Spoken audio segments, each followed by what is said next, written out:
क्या कभी आपकी भावनाएं आप पर हावी हुई हैं? जरूर हुई होंगी। आप जानते हैं कि ये कैसे होता है। आप जो कुछ भी महसूस कर रहे हैं, चाहे वो अच्छा हो या बुरा, खुश करने वाला हो या दुखी करने वाला, वो आपके सामान्य ज्ञान को दबा देता है, जिसे आप आमतौर पर प्रदर्शित करते हैं। इसलिए आप कोई निर्णय ले लेते हैं या आप जो कुछ भी कह देते हैं या कर देते हैं, जिसका आपको बाद में बहुत पछतावा होता है। नमस्कार, मैं हूं क्रिस्टोफर सिंह और आज के ताजा कार्यक्रम में एक बार फिर आपका स्वागत है।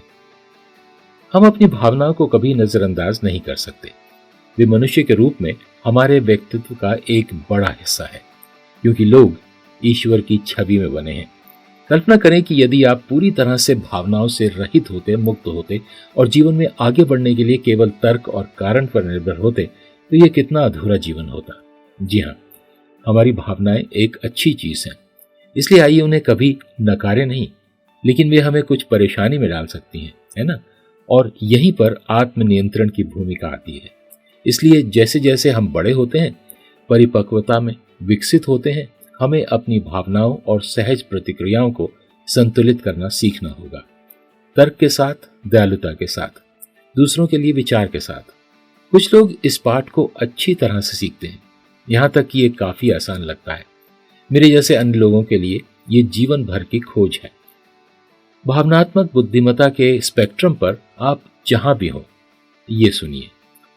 बाइबल में लिखा है, नीति वचन 25 अध्याय 28 वचन में, जो लोग खुद को नियंत्रित नहीं कर सकते, वे बिना दीवारों वाले शहरों की तरह हैं। दूसरे शब्दों में, आत्मनियंत्रण की अनुपस्थिति में आपका जीवन लगातार आपकी गलतियों के परिणामों से लूटा जाएगा।